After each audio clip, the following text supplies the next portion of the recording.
Hi everyone, it's me, and today let's rediscover the wonders of Rainforest Cafe together. Let's go! No one told us, but the lore is actually hidden Pepe. in the children's Howdy. menu. It's in that dot to dot, it will reveal the secret code that unlocks the lore of the Rainforest Cafe. This is gonna be a video, isn't it? Yeah, it's gonna be a video. This is gonna be a wacky video. A wacky video! This is food theory in the jungle. In the jungle! Live from the jungle. Food theory! Oh my god, they are so cute, you know. Stephanie, Matt, Pat, oh, they're so cute.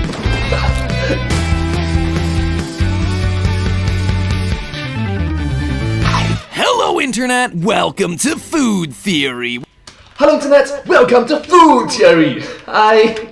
where today our episode is getting wild. Make no mojo bones about it. Friends, if you follow our sister channels, you know that I have a bit of a history with animatronic themed pizza restaurants. So today I thought I'd expand our horizons a bit and talk about an animatronic themed jungle restaurant. I'm talking about the Rainforest Cafe, The Rainforest Cafe. America's most well-known dining chain to feature childhood scarring thunderstorms every 20 minutes. It's all pretend, but it's all just lights and sound. Ah, yes. The only restaurant that requires a parental disclaimer to avoid Hey moms and dads, due to intermissions, thunder strikes, kiddos may suffer psychological damage. And just say, alright! traumatizing your kid. In case you missed it, or in case you thought that this was just something that they made up for the climax of Paul Blart Mall Cop, Hey you, Scuba Doobie Doo.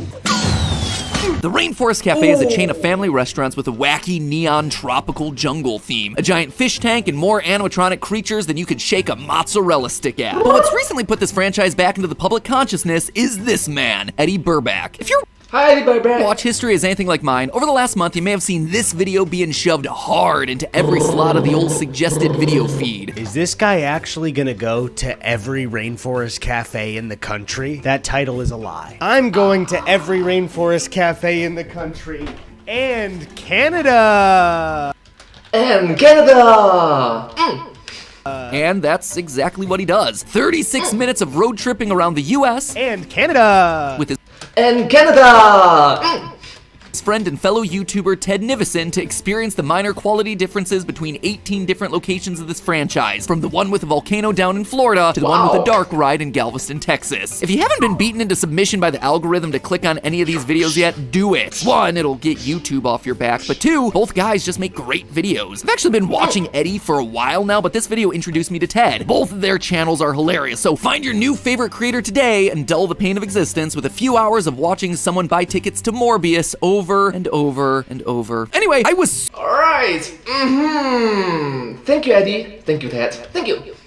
so inspired by their heroic trip that I made one for myself. To continue their glorious mission of eating at every Rainforest Cafe, I decided to check one off the list that they didn't hit. The only Rainforest Cafe in all of Europe, and one of only 6 international locations, Rainforest Cafe Paris. Disneyland Paris, to be specific. So our options are Rainforest Cafe or Billy Bob's Tex-Mex, because nothing says Disneyland Paris like Billy Bob's Tex-Mex. In honor of Eddie, Rainforest Cafe Paris. I've been inspired. Also, let me be clear, it's not like I flew over there just for the Rainforest Cafe or anything. I was already in the neighborhood on another trip, and it just made sense. Also, it'd been a hard morning. Parent stuff, trust me, it's not interesting, so we just So, it's not purposely there, it's just coincidental. decided to lean on in. This is where we fall into today. This is the peak of our morning at Disneyland Paris. In the jungle. And you know what? It was good, actually. They have fish in the tank. That's how you know it's a good Rainforest Cafe. The monkeys were in the bathrooms, the animatronics were going at full force. Matthew met Dumbo at the Rainforest Cafe. Dumbo a bit big, He doesn't fly. No, he's hanging out here now. He moonlights at the Rainforest. I mean, he was a child actor. The non-alcoholic beverages were there. Even our server, Haruna, went in hard from moment one, growling at us to ensure that we were having ourselves a wild time. And you know Alright, thank you, Haruna. Thank you. what? I did have a wild time. In fact, I had such a wild time, I decided to get a souvenir to commemorate the occasion. I'm gonna buy some underwear from the Rainforest Cafe. Just know, next time you see me, Then I immediately regretted the decision as soon as I got the bill. it was either pay rent for the month or go to Rainforest Cafe. Which is why this video exists. Gotta write that meal off as a business expense, baby! Oh yeah, and 100% essential expense. Now, later this year, I'm slated to travel to Dubai for a consulting thing, so considering that that's one of the final international locations, looks like I may have just found myself some dinner plans while I'm over there. So today, embark with me on a journey through the world of themed restaurants, because where there's a theme, there's lore. Do you want to The land of lore!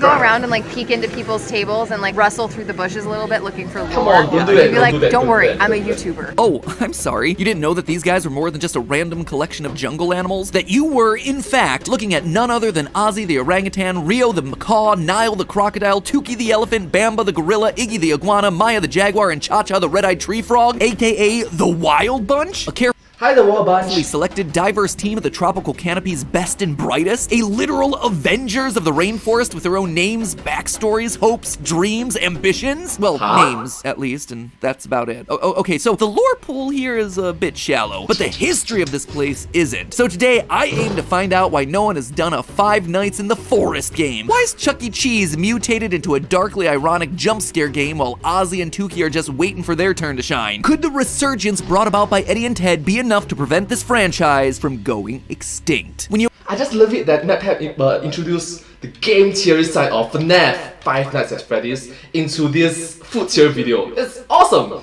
To really break it down, the Rainforest Cafe came about from the bizarre fusion of two different pop culture trends, returning veterans from World War II and the 1970s rise of ecology chic. You see, theme restaurants like Rainforest Cafe, Chuck E. Cheese, Planet Hollywood, and Johnny Rockets were huge in the economically booming 1990s, especially in the suburban world of shopping malls. And when I tell you that there was a theme restaurant for everything, I do mean there was a theme restaurant for everything. There was one that was called Bugaboo Creek, where the theme was Canada. Just Canada. And let's not forget the restaurant Twin Peaks, where one look at the decor will tell you that the theme was not a classic David Lynch mystery series. But to understand why this was such a trend in the 90s, it's actually helpful to look at the beta version of the concept from the previous boom period in the 50s, specifically the post-World War II baby boom, aka So you must recognize that 1950s is 72 years ago. It's a long, long time ago. It's your grandfather's era. the origin of the phrase boomer. Or your grandmother's era, you know. By the 1950s, families with booming broods were entering a thriving post-war economy, an economy that actively encouraged America's expanding middle class to buy cars, move to the sprawling suburbs, and keep that economy chugging along by buying more stuff. And the most popular stuff to buy? Well, anything that seemed fancy or exotic, but now was fortunately within your price bracket. See, the boomers' parents had not only just finished surviving a Second World War, many of them had also lived through the Great Depression. Single women need jobs, wanted a decent job. Facing abject poverty, hunger, and struggle. Suddenly, being able to buy your own house and paint it whatever color you wanted, put whatever furniture you wanted in, use as many patterns as you wanted, that was a huge luxury. I mean, it certainly is that today too, but just saying, it hadn't been available like that in anyone's lifetime. It's easy to look back on all these classic, here's what the 50s looked like, but in color decorating photos and cringe at how tacky everything was. But remember, this was kind of like the birth of retail therapy for a generation that had basically lived through the apocalypse. And Literal apocalypse. World War I, World War II. Even during the Cold War. food was obviously a huge part of all that. Why are old cookbooks full of unholy jello desserts and dinners where bananas and pineapples get Frankenstein together? Because gelatin and tropical fruit that was available out of season were items that used to represent things only rich people could have. Mostly because up until that point, it was. The process of rendering collagen from animal bones took a lot of time and skill. As the story goes, when Marie Antoinette was caught fleeing Paris, she was eating carrots aspic in her carriage. But now, fast forward to the 50s, and suddenly that's available to the everyman. Powdered gelatin was everywhere, so were refrigerators. This jello ring around the tuna garnished with radish roses may look disgusting to you, probably tasted disgusting too, but in 1962, this was somebody's equivalent of eating chicken wings that were battered in liquid gold. It said, in one dish, I didn't just survive, I thrived. Into this cultural mix came Ernest Raymond Gant, an American. So stop for a moment first. They do it, it's not because they want to, it's because they can. It's the money, it's like, I'm living the life of a luxury.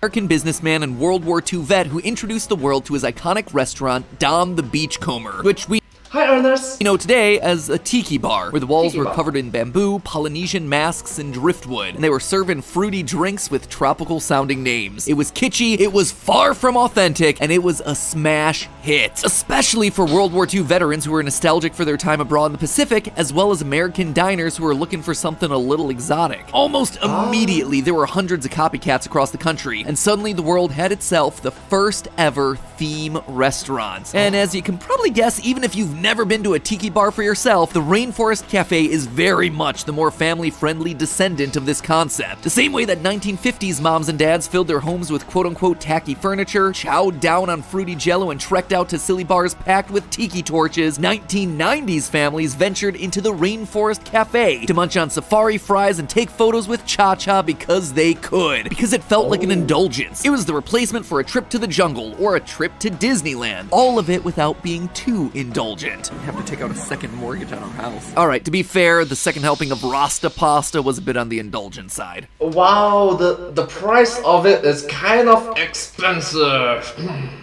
The other half of this story begins in the 1970s with the rise of the environmental movement. The late 50s and 60s constantly had environmental hazards in the headlines. Massive oil spills in Santa Barbara, nuclear testing at Bikini Atoll, radioactive fallout off the coast of Japan, rivers catching fire near my hometown in Ohio. Booyah, baby, that is Cleveland pride right there. Takes a special city to be able to set the water on fire. People were starting to have enough, and all this ecological devastation was contrasted with the first color photographs of the Earth taken from astronauts in space.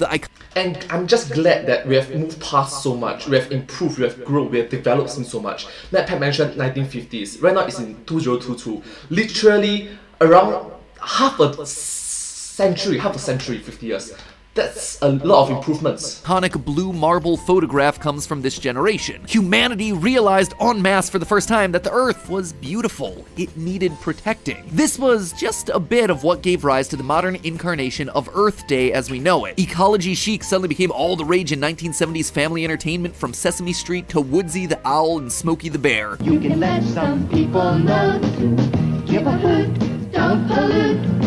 It sounds good. Never be a dirty bird. And while it certainly It rhymes. waned a bit in the 80s, it came roaring back in the 90s. Heck, even G.I. Joe was taking time off to fight pollution. To pollute the environment, Cobra unleashes the septic tank and evil eco-warriors. And when hit, they change color to reveal battle damage. Yep, that right there is what I always wanted. Forget the karate chops, give me those figures with the awesome corrosion action. All of it was So, case in point, he mentioned 1990s. 1990s is around 20 plus 30 years ago.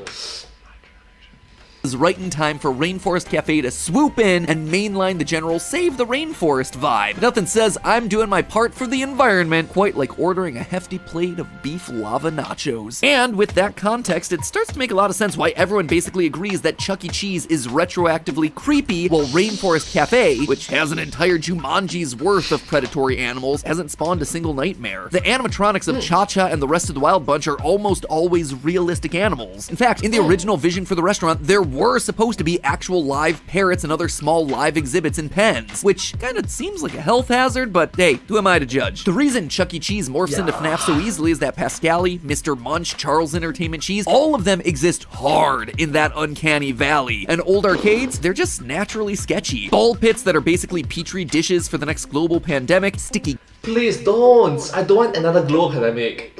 We are suffering through right now. The current global pandemic have not ended and you want another one?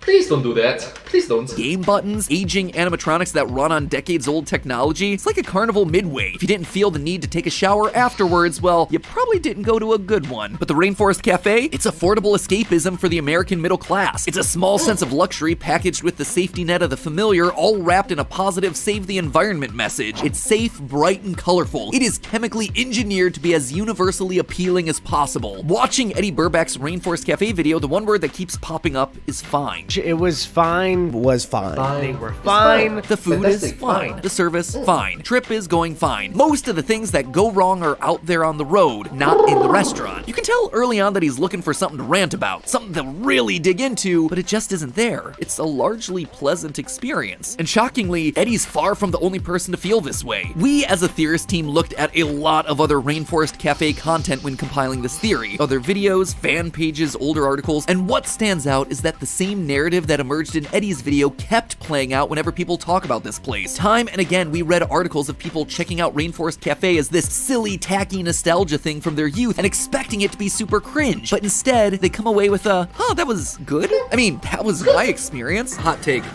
Rainforest Cafe is good, actually. And in the comments on both Ed and Ted's videos, you see people actively wishing that they could do a similar trip. One article in particular just knocked me right back into my chair with this deep, sincere eulogy for the closing of the Rainforest Cafe near the author's childhood home. I'm just gonna read this segment because it's beautiful. Quote, as a kid, I demanded my family go to the rainforest for each birthday dinner. The trumpeting elephants, sparkling branches, and colorful live birds enchanted me. When I was just starting to question my sexuality, Rainforest Cafe was the beautiful chaos that I craved in the orderly, homogeneous suburbs. I'm no longer that insecure, naive kid, but I'm still protecting him. If a 10-year-old who feels overwhelmingly different in Grays Lake, Illinois doesn't have Rainforest Cafe, what do they have? And why do uninspired, oppressively bland restaurants like Ruby Tuesday get to stay open in malls across America while my campy, disorderly, and attention-seeking Rainforest Cafe closes? There's something to be said for a suburban environment that takes up too much space and, instead of apologizing for its presence, embraces the exuberance. At 12, I just wanted to get through my days undetected. Rainforest Cafe let me hide under its larger-than-life mushroom cap until I was ready to come out and fly with the colorful feathered birds. Wow. I mean, that's beautiful. It comes from the heart. And I think the article's author, Joseph Longo, is onto something. In a world where everything's trying to fit you into a box, force you to conform, a restaurant covered in vines where the elephant screams in your ear every 5 minutes, yeah, that's gonna stand out as something unabashedly abnormal. And I can relate to Joseph Longo's feelings here.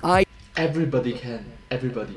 You, me. I didn't have a Rainforest Cafe growing up, but I did have a Johnny Rockets. And being in a place where the waiters would be forced to reluctantly dance to Love Shack at appropriate intervals, it made my musical theater-loving heart sing. I felt at home. Like Eddie, I went into that Rainforest Cafe expecting to meme it to death, and I walked out having had a fun time. Whereas Chuck E. Cheese never got out of the uncanny valley with its awkward theming, the Rainforest Cafe was a success because it committed to the bit. It wasn't ashamed of itself or what it was trying to be. That's an important mentality to remember in today's increasingly serious and ironic world, that sometimes something can just be stupid fun. And you know what? It's okay. It's okay to be charmed by something like this. It's okay to embrace the kitsch. And that is why the Rainforest Cafe continues to persist in the hearts, minds, and malls of America. It also helps that one burger costs the same amount as a liver transplant. But hey, sometimes you don't want to travel cross-country just to eat in a fake jungle. Sometimes you don't even want to put on pants to eat. If that's the case for you, then check out our sponsor for today's episode, HelloFresh. HelloFresh delivers high-quality produce from the farm to your door in less than a week, so you can enjoy the delicious flavors of the season right from the comfort of your own private jungle. Their recipes include pre-portioned ingredients, which means less prep time for you and less wasted food overall. 25% less wasted food, in fact, according to a global food waste study. And because HelloFresh is the first carbon-neutral meal kit company, it means Cha-Cha and the rest of the Wild Bunch are staying safe over there in their eco-chic jungle. But here's probably the most exciting thing for me right now. As you probably know, I've been using HelloFresh for quite a long time, and it's made me a better cook. You see, HelloFresh takes care of all the tedious parts of cooking, like the shopping and the portioning, and they just let you take care of the fun bits like the chopping and the mixing. And you know what? I've been getting faster at it. I've been getting more efficient and overall just better and more confident. No joke, I recently made the mozzarella and herb roasted chicken as part of our last box, and Steph couldn't believe that I was actually the person who did it. It's too good. Surprise! For you to have made it, she said. Joke's on her, it was me, and because of that comment, she got a smaller portion. So even if you're not confident in the kitchen, just know there's hope, and that hope's name is HelloFresh. Sure, their box may not come packaged with an animatronic elephant screaming in your ear, but I'll tell you one thing that HelloFresh does have: great food that isn't gonna make you go bankrupt. In fact, go to HelloFresh.com right now and use the code FOODTheory16, and you'll get yourself 16 free meals across 7 boxes, as well as 3 free gifts. I actually have no idea what the gifts are, by the way. I've asked, I'm not allowed to know, so if you find out, let me know down in the comments below. I hope it's something fun, like a cool bonus dessert, or I don't know, maybe a golden spork. Anyway, that's HelloFresh.com with the code FOODTheory16, or click the link down in the top line of the description. And as always, my friends, remember, it's all just a theory. A food theory. Bon appetit. Well, thank you so much for watching this video. I hope you find this video very interesting to watch. If you do like this video, please remember to like, share, and subscribe to my channel, and comment down below if you have any advice. Down below. Don't forget to follow my channel. I hope to see you in my next video. But hey, that's just a theory. A food theory. Bon appetit. Thank you.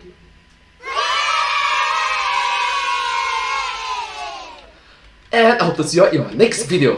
Bye bye. Subscribe. Thank you so much. Thank you so much.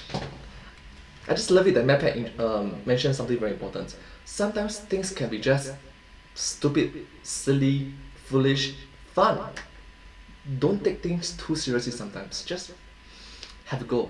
So thank you so much for sending this important message to everyone. Thank you.